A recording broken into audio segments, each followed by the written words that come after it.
এটার ভিতরে বিরিয়ানি পাকাইলে কাকচি পাকাইলে সুস্বাদু মানে আর চাইটা খাইবো, কারণ এটা বাজে দুর্গন্ধ থাকে না। এটা বানাইতে 1 সপ্তাহ লাগে, কারণ এটা পিটাইতে হয়, কারিগর লাগে 2-3 জন জোগালি লইয়া, তারপরে ফিনিশিং। এই পাতিলটা ওজন 96 কেজি। সিলভারে পাক করবেন আর এটা পাক করবেন বেশ কম আছে অনেক। পার্থক্য হইলো কি এটার ভিতরে গ্যাস ওঠে না। সিলভার পাতিলা সকাল থেকে বিকালে রাখবেন, নিজা চুকা ধরে যাবে। আর এটা রাখলে আজকে রাখলে কালকেও খাইতে পারবেন, কিন্তু চুকা ধরবেন না। গ্যারান্টা যেভাবে সেইভাবে। এটা হিট থাকে বেশি, এই পাতিলায় হিট থাকে। একবার গরম করে তুলে মনে করেন 4-5 ঘন্টা পাতিলটা গরমই থাকে। আর যদি কন্যা যে আমি কালকা খামু, তাহলে হালকা কয়লা দিয়া নিচে গরম কয়লা দিয়া থুয়ে দিবেন, কালকেও খাইতে পারবেন, সমস্যা নাই। সিলভারে হিট দিলে নিচ দিয়ে লাগে যাবো, আস্তে আস্তে চুকা ধরবো, মানে চুকা গ্যারান ধরে যাবো। আগে খাই আইছে, এখন অনেক দাম দেখা ব্যবহার করা হয় না। যারা খায় তারা নিয়ে ঠিকই খায়। আমরা গেলে গানে ধরবো কিনা না ধরবো বলতে পারেন, বাবা আইসে দেখে আমি আইসি, আমার ছেলে আসবো না। কারিগরও বয়স হয়ে গেছে, সব কারিগরই বয়স্ক, কারণ এটা তো মানে পুরানা জিনিস। পরবর্তীতে কি হয়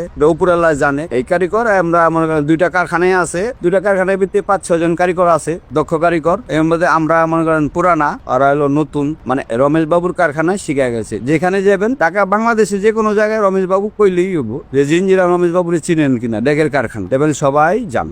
আরো আগে বানাইছি বড় বড় 200 কেজি 150 কেজি বানাইছি, মনে করেন ওটি অখন্তরি চলতে আছে, 20 বছর 30 বছর হয়ে গেছে, ওটি ব্যবহার করতে আছে। 96 কেজি পাতিলটা যে বানাইলাম, মনে করেন এটা প্রথম প্লেট আসে, প্লেটটারে মাপ দিয়ে কাটতে হয়, কাইটারে গুণ করতে হয়। যদি 1 জোড়া দা হয়ে যায় হইলো, নাহলে 2 জোড়া দিতে হয়। 2 জোড়া দা যাইলা তারপর এটা মনে করেন বাইরাইতে কান্দা বানাইতে হয়। এটা হলো কান্দা প্রথম। কান্দাটা কমপ্লিট 2 দিন লাগে। পরে পেটে মাঝখানে দিতে হয়, আমরা কই হলো বেতি, সবাই কয় পেট, আমরা কাজের ভিত্তি আমরা কই বেতি। বেতি লাগাইলে ওটারে ফুল দিয়া তারপর মলা জোড়া বেতি জ্বালান লাগে, যাইলা তারপর পিটাইতে হয়। পিটাইলে ওটা ভাঙ্গা আছে কিনা চেক করতে হয়। চেক করার পর যখন কমপ্লিট হইব, তখন আস্তে আস্তে আমরা ওটা সই করি, সই কইরা ছোট ছোট মাইরা সিধা করি। তারপর লাস্টে আসেন, লাস্টে তলা খাইল দেওয়া হয়। একটা খাইল আছে কাঠ এত বড়, কাঠের দিতে তলাটা খাইল দিলে তলাটা সুন্দর গোল হয়ে আয়। গোল হয়ে আইলে তলাটার পর আবার এটার লগে মিক্স কইরা আবার জ্বালতে হয়। জ্বালার পর আবার বাইরেতে হয়, বাইরেতে আবার পোড়া দিতে হয়। পোড়া দেওয়ার পর চেক করতে হয় যে ভাঙ্গা আছে কি। ভাঙ্গা না থাকলে মনে দুই দেওয়ার পরে আবার এটারে ঠিক মতো যদি মাইরা মুইরা ঠিক করি।